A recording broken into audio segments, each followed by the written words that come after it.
మన నగరాలు పట్టణాలు ప్రగతి బాట పట్టాలంటే బీజేపీని గెలిపించండి. కేంద్ర ప్రభుత్వ సహకారంతో మున్సిపాలిటీలు, కార్పొరేషన్ల సమగ్రాభివృద్ధి. ఇది తెలంగాణ ప్రజలకు మోదీ గ్యారంటీ. కమలం గుర్తుకే మన vote. Save Telangana. Vote for BJP. మీరు చెప్పగలుగుతారా ఈ జిల్లాలకు ఏమి ఇచ్చారని చెప్పేసి, ఈ మున్సిపాలిటీస్కి ఏమి ఇచ్చారని చెప్పగలుగుతారా?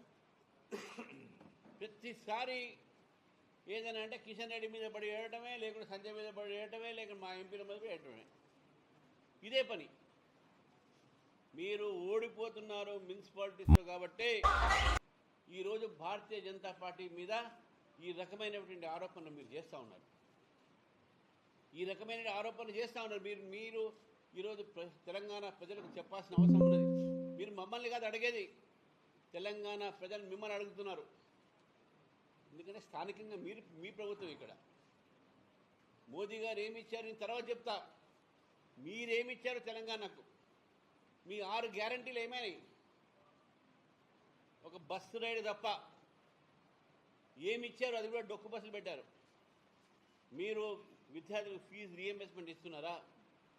మీ 6 గ్యారంటీలో చెప్పినట్టు ఏ ఒక్క గ్యారంటీ అయినా మీరు చూపెట్టండి చేస్తామని చెప్పేసి. రైతులకు ఏం చేస్తున్నారు? విద్యార్థులకు ఏం చేస్తున్నారు? ఉద్యోగాలు ఏం చేస్తున్నారు? జాబ్ క్యాలెండర్ ఏం చేస్తున్నారు? అది మీరు చెప్పాలి ముందు తెలంగాణ ప్రజలకు. ఇది local body elections, MP elections కాదు ఇది. లోకల్ బాడీ ఎలక్షన్స్లో కూడా మీ ఎంపీ గారిని, మా యూనియన్ మినిస్టర్స్ని, ప్రైమ్ మినిస్టర్స్ని వారిని అంటే ఏం లాభం? అంటే మీరు ఫస్ట్ చెప్పండి తెలంగాణకు మీరు ఏమిచ్చారు. మీ కొడంగల్ ఒక్కటే బాగా చేసుకుంటే సరిపోదు.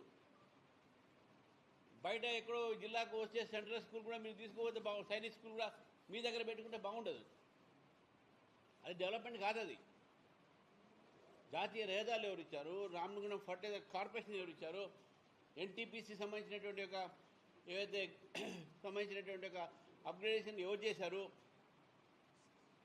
సింగరేణిలో మీరు 51% అక్కడ కుంభకోణాలు జరుగుతూ ఉన్నాయి. నరేంద్ర మోదీ గారు ఆదుకోలేదా?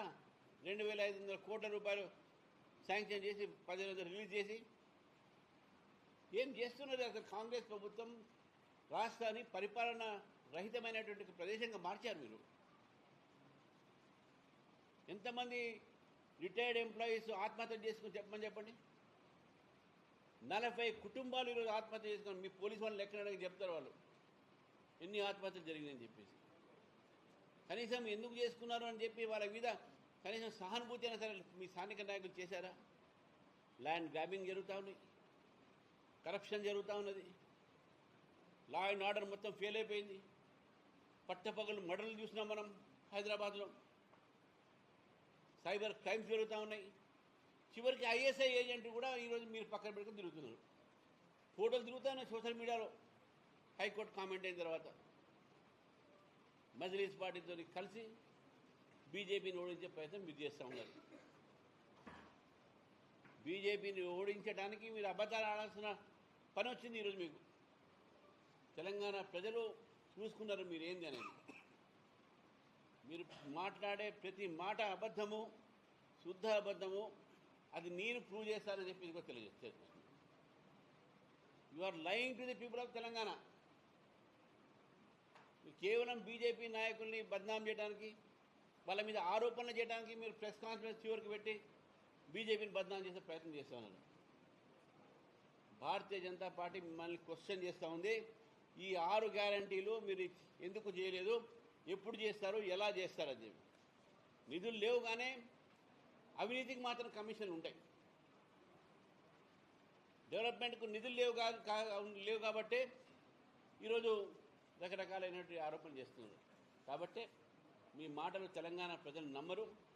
తెలంగాణ ప్రజలు విజ్ఞులు, రాజకీయ చైతన్యంతో ఉన్నారు. కాబట్టి మీ అబద్ధాలు ఇవి ప్రజలు కూడా చూస్తూ ఉన్నారు, నంబరని చెప్పి నేను పూర్తిగా నమ్ముతూ ఈరోజు పురపాలక సంఘంలో ఎన్నికల్లో భారతీయ జనతా పార్టీ మంచి పరిణామాలు వస్తాయి కాబట్టి భయపడే మీరు బీజేపీని ఈ విధంగా బద్నాం చేసే ప్రయత్నం చేస్తామని చెప్పి బీజేపీ భావిస్తూ ఉంది.